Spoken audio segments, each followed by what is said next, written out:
네, 안녕하세요. 오늘은 그 3의 2절을 계속해서 얘기를 하겠습니다.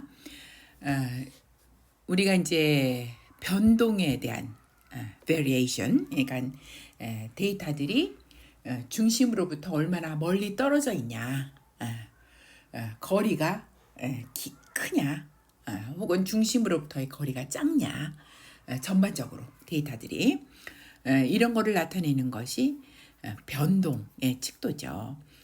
가장 간단한 범위 얘기했고요. 그 다음에 표준 편차를 계산하기 위해서 분산 계산했고요.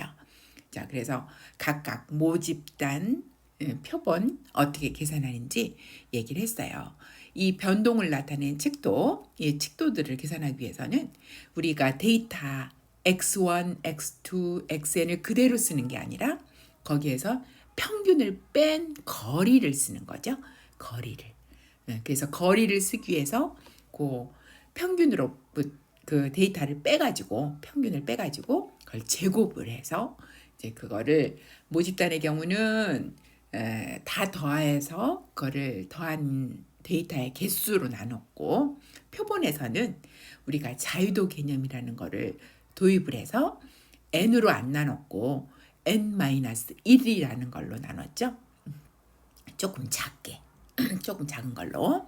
그래서 이제 우리가 그런 거를 배웠는데, 그리고 이제 분산의 단위는 데이터의 단위를 제곱을 한 거라서 우리가 이제 원 데이터의 단위로 바꾸는 작업이 바로 표준 편차를 구하는 거다. 그래서 우리가 표준 편차를 더 많이 쓴다. 이제 그런 얘기를 했었어요.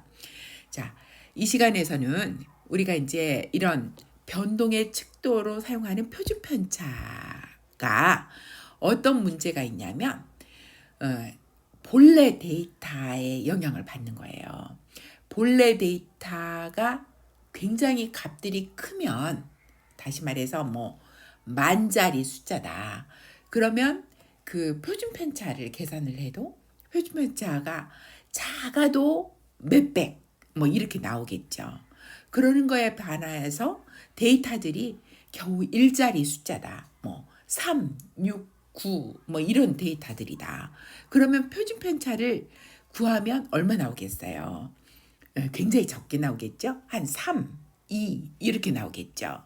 자, 이런 거를 갖고 우리가 값이 작다, 크다를 가지고서 그냥 이 데이터는 퍼짐이 크네, 퍼짐이 작네, 그렇게 얘기하기는 조금 안 맞는 거죠. 그래서 이제 본래 데이터가 큰 거냐, 작은 거냐, 이거를 고려해서 변동을 얘기하는 것이 변동 계수예요.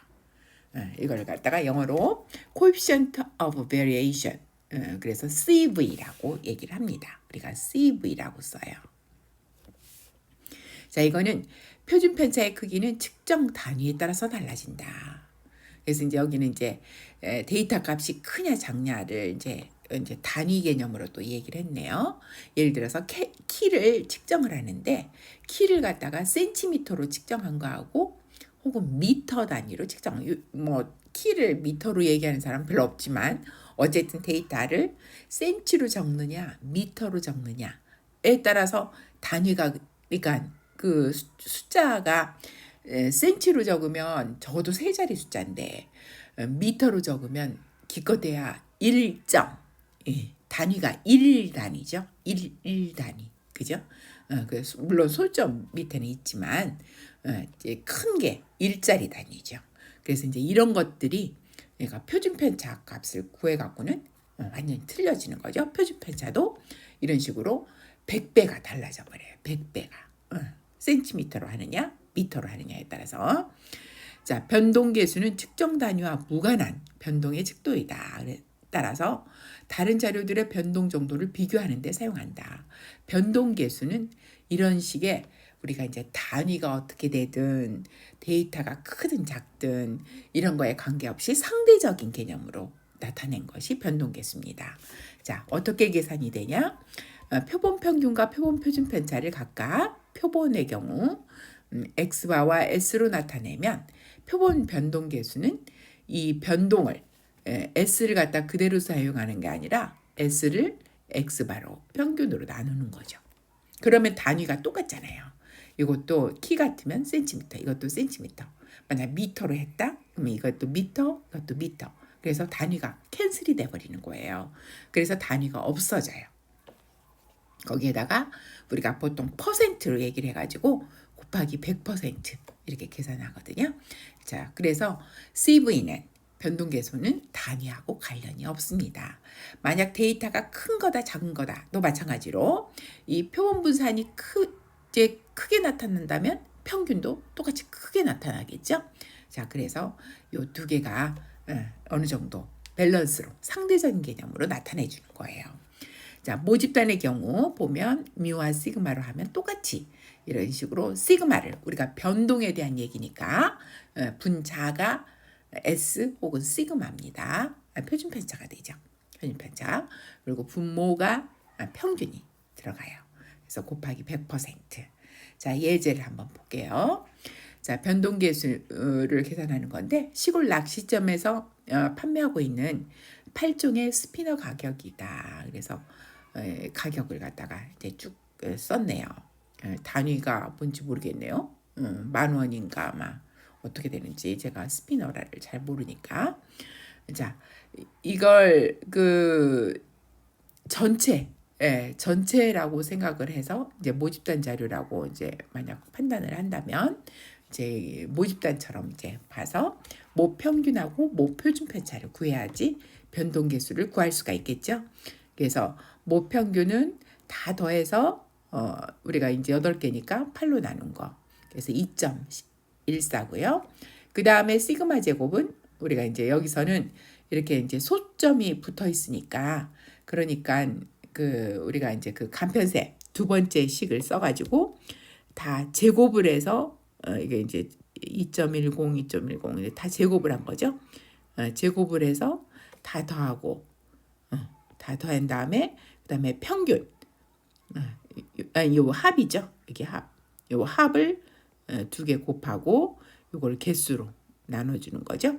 그렇게 해서 전체를 모집단이니까 8로 나눠주네요. 데이터 개수로.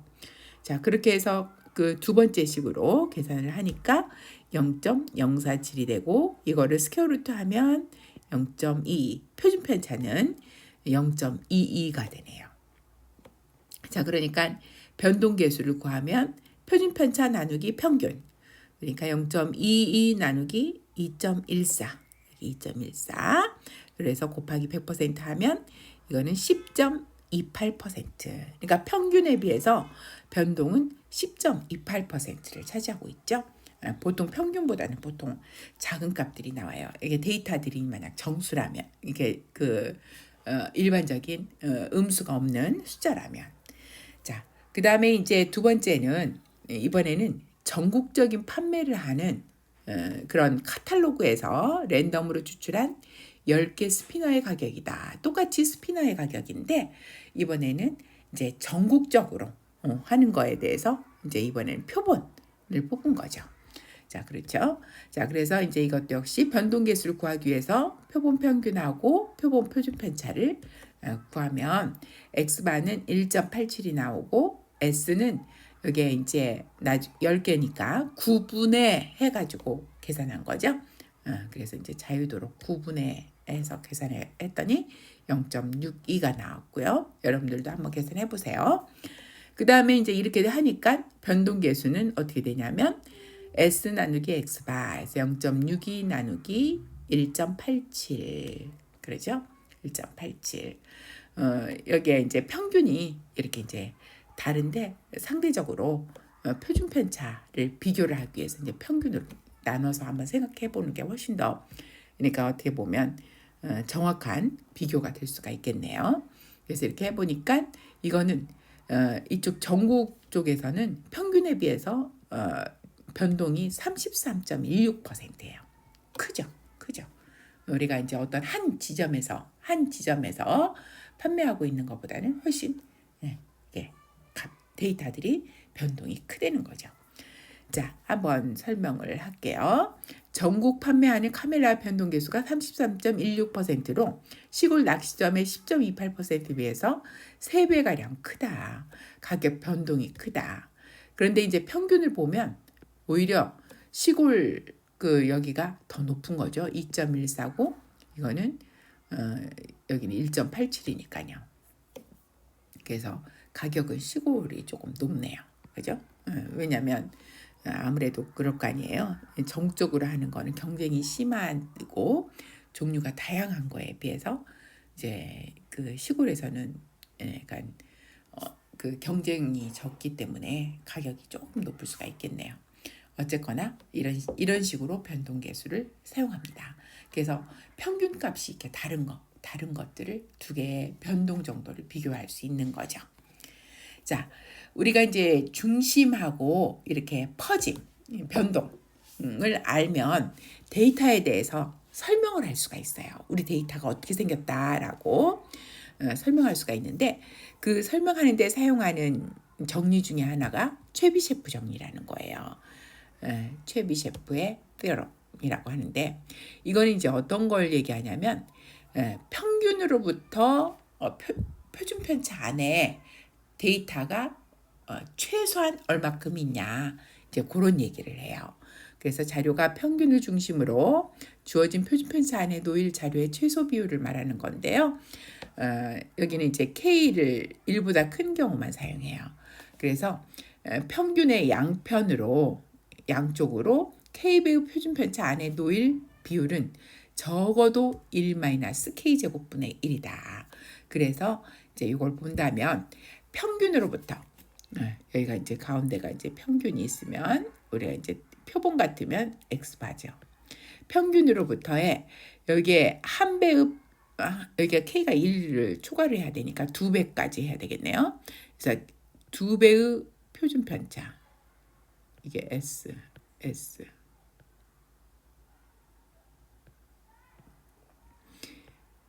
평균으로부터 이만큼 2배의 표준 편차 이렇게 2배의 표준 편차 거리 내에 있는 자료는 적어도 얼마큼 있다?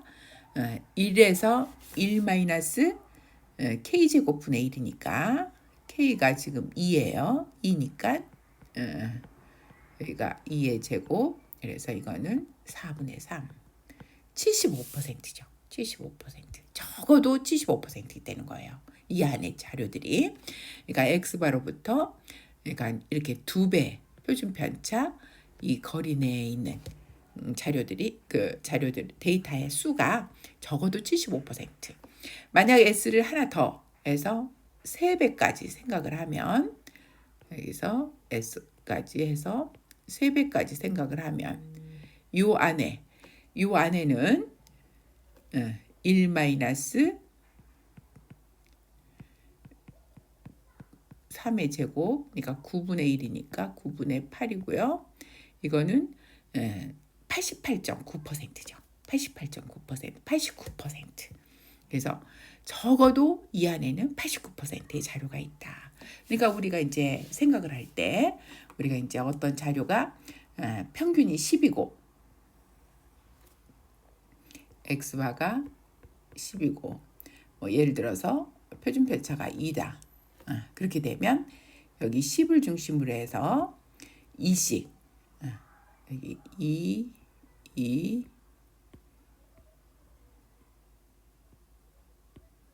그러니까 요 값은 10에서 4를 빼니까 6이고요. 여기는 14겠죠. 그러니까 6에서 14 사이에 이 사이에 데이터들이 몇 퍼센트 있다? 적어도 75%. 전체 4분의 3 이상이 있다는 거죠. 이상이에요. 적어도예요. 만약 이렇게 3배까지 가면 여기는 데이터가 2를 빼면 4, 2를 더하면 16. 그죠? 그래서 4에서 16 사이에는 적어도 89%의 데이터가 있다. 이렇게 해석을 하는 거예요. 이렇게 해석을 그래서 우리가 평균하고 표준 편차 알면 데이터가 어떻게 있는지를 우리가 얘기할 수 있어요. 그런데 이제 실은 이 최비 셰프는 아주 최소한의 값만 얘기를 하거든요. 그래서 실제는 이보다 훨씬 더 많아요. 그래서 이제 그걸 얘기해 주는 것이 경험적 법칙이에요. 엠피리컬 룰. 엠피리컬 룰을 우리가 훨씬 자주 사용합니다.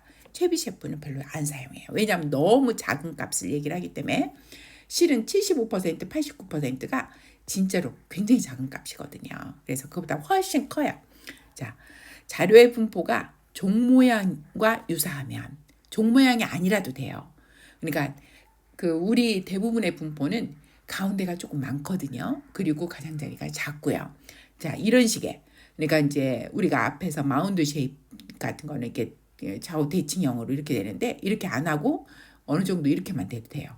이렇게만 이렇게 한쪽으로 좀 스큐가 일어나는데 너무 극단적인 스큐만 아니면 돼요. 자, 이런 식으로 모양이 되면 그러면 평균으로부터 한 배의 표준 편차 내에는 적어도 68%, 대략 68%, 두 배는 대략 95%, 세 배는 대략 99.7%의 자료가 있다. 이게 이제 정규 분포의 이제 우리가 나중에 배울 건데 정규 분포의 성질을 이야기하는 거예요. 이거 이제 뭐냐? 우리가 조금 전에 평균이 10이고 표준 편차가 2다. 그러면 요것도 요거 우리가 이제 앞에 최비 셰프 갖고 했는데 10 갖고 여기에 2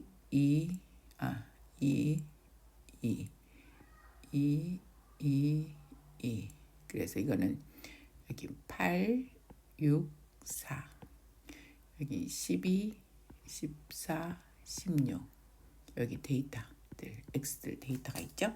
그래서 10을 중심으로 해서 8하고 12 안에 8하고 12 사이에 데이터들이 대략 68% 있다는 거예요.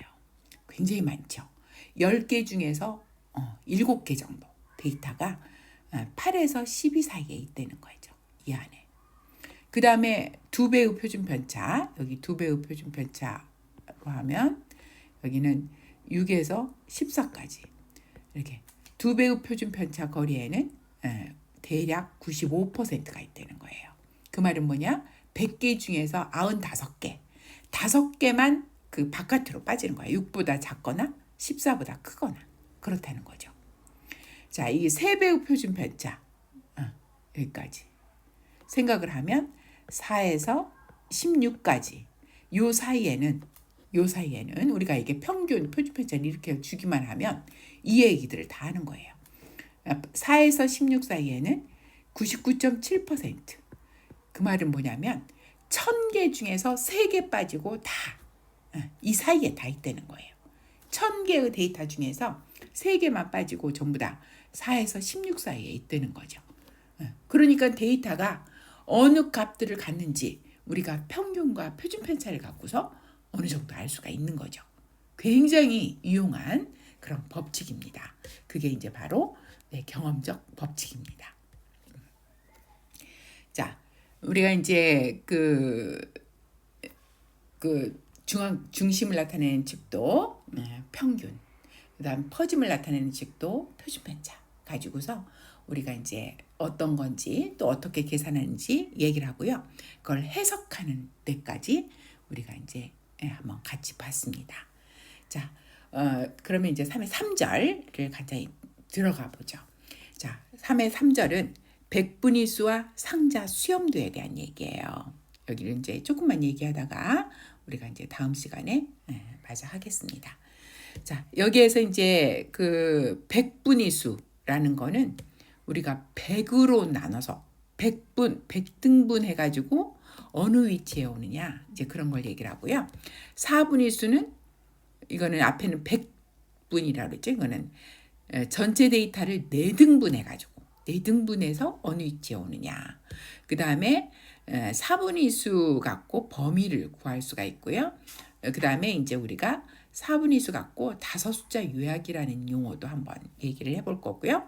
그 다음에 끝으로 상자 수렴도라는 그림을 그리는 것도 얘기를 한번 해보려고 합니다. 자, 여기에서 이제 백분위수, 사분위수, 중앙값, 자료의 상대적인 위치를 나타내는 숫자들이다. 그래서 이제 우리가 앞에서 중앙값 배웠잖아요. 중앙값을 확장한 것이 사분위수고요. 왜냐하면 중앙값은 전체 데이터를 2등분한 거잖아요. 그런데 사분위수는 전체 데이터를 4등분하는 거거든요. 중앙값하고 똑같은 맥락으로요. 백분위수는 전체 데이터를 100등분하는 거예요. 자, 그렇게 점점 등분을 많이 하는 거죠. 자, 먼저 백분위수 퍼센타일을 한번 같이 볼게요. 자, 자료를 순서대로 정렬을 해서 100등분한 지점의 자료값들이다. 그러니까 우리가 중앙값을 여러분들이 생각해 보시면 중앙값은 어떻게 됐어요? 자료를 순서대로 늘어나가지고 제일 가운데, 그 말은 전체 데이터를 순서대로 늘어나서 2등분한 거예요. 2등분 한 거죠. 자, 백분위수는 전체 데이터를 100등분하는 겁니다. 100등분한 지점의 자료값들이다. 그래서 여기는 100등분한 거니까 이제 우리가 그 백분위수는 제1 백분위수부터 99 백분위수까지 있겠네요. 그래서 이제 이거를 P라고 나타났고요. 퍼센타일이니까. 그래서 제 P 백분위수는 자료의 P%가 이 값보다 같거나 작고, 그 다음에 나머지 100-P%가 이 값보다 크거나 같은 자료값이다. 그래서 우리가 이제 예를 들어서 제 80 백분위수다. 그 말은 뭐냐면 이 값 이하의 데이터가 80%가 있고요. 이 값 이상의 데이터가 20% 있는 거예요. 이게 제 80 백분위수예요. 여러분들이 옛날에 수능 점수를 백분위수로 나타내 가지고 아마 여러분들 많이 익숙할 거라고 생각이 되는데, 이제 백분위수라는 정의가 그거예요. 내 점수가 80 백분위수다. 그러면 내 점수 이하를 받은 학생이 80%가 있고, 내 점수 이상을 받은 학생이 20%가 있다는 말이죠. 한번 유도된 연습 문제 6번 백분위수 한번 얘기를 한번 같이 보죠. 교양 영어 학점을 인정받기 위하여 영어 성취도 시험을 보았다. 자신의 성적이 제89 백분위수에 해당된다면 이 성적 이하가 몇 %인가? 아까 얘기했죠?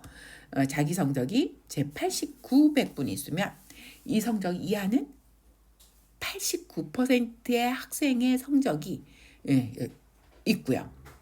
그 다음에 이 성적 이상, 나보다 같거나 잘한 사람, 그런 사람은 100에서 이거 빼면 11%가 있다는 거죠. 11%가. 자, 제89 백분위수 점수는 영어 성취도 시험을 본 학생의 89%가 이 점수 이하가 될 거고, 그 다음에 나머지 11%가 이 점수 이상을 받는 거죠. 그래서 이제 이 문제에 해당되는 답은 89%가 되고요. 성적이 1에서 100점에 걸쳐 있고 여러분 성적이 95점이라면 이 성적은 반드시 제95 백분위수에 해당되나? 아니죠. 이거는 우리가 점수를 갖고 얘기하는 게 아니라 그 점수 이하의 그 성적들의 개수, 그러니까 학생들의 수의 비율이죠. 그걸 얘기하는 거지. 이 점수가 그만큼 퍼센트가 있다는 거 아니죠. 그래서 제 95 백분위수라는 거는 뭐예요? 자기가 받은 점수 이하의 점수를 받은 학생이 95%. 그죠? 95점이라서 그런 게 아니고. 그 다음에 이제 95 백분위수 이상의 학생 점수를 받은 학생이 5%. 그러니까 그 개수를 얘기하는 거죠. 그 점수를 받은 개수. 그러니까 여기는 학생 수. 자, 백분위수가 하는 방법은 자료 먼저 항상 중앙값처럼 작은 값부터 순서대로 정렬을 첫 번째 해야죠. 그 다음에 이제 우리가 P 백분위수를 구하는데 P 백분위수는 중앙값 구할 때 어떻게 구했어요? 중앙값은 우리가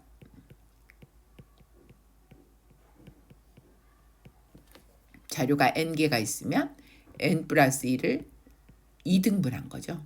여기 번째 값. 그러니까 여기서는 왜 n 플러스 1로 했어요? 그거는 뭐냐면 우리가 자료를 n개를 들어놓으면 공간이 n 플러스 1개 생겨서 그렇다고 그랬죠. 데이터가 우리가 이제 크기 데이터를 갖다가 이렇게 놓는다면 데이터를 놓는다면 이게 이제 데이터예요. 그러면 공간은 여기서부터 여기까지 있으니까 하나 더 생기거든요. 공간은. 그래서 n 플러스 1개가 되는 거죠.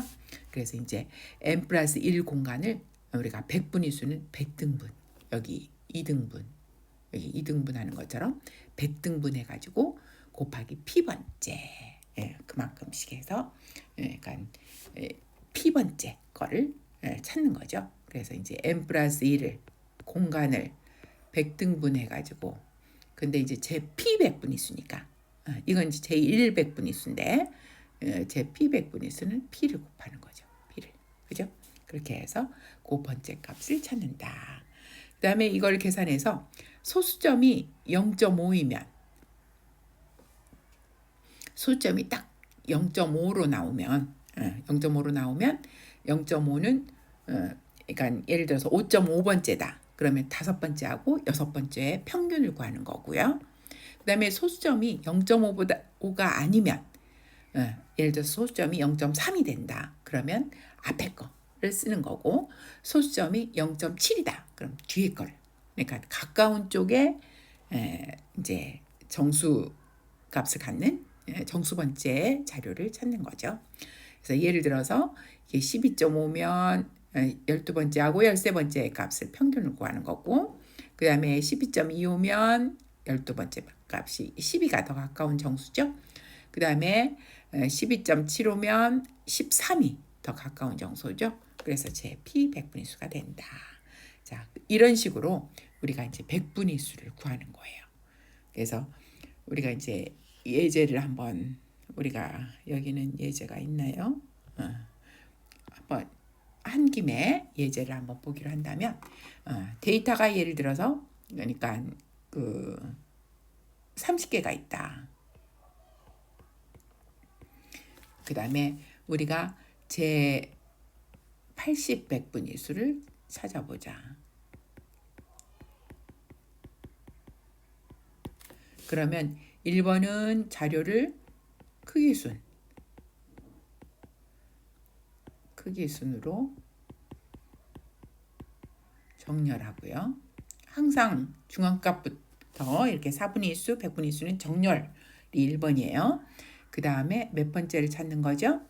여기는 n 플러스 1 나누기 100 곱하기 80 100분위수를 찾으니까 여기 30 플러스 1 나누기 100 곱하기 80 여기 번째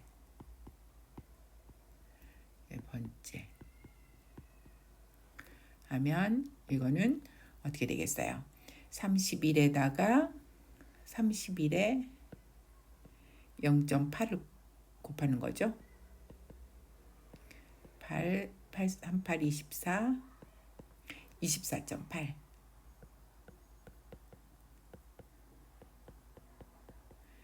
그러니까 어떤 몇 번째 거를 찾으면 돼요.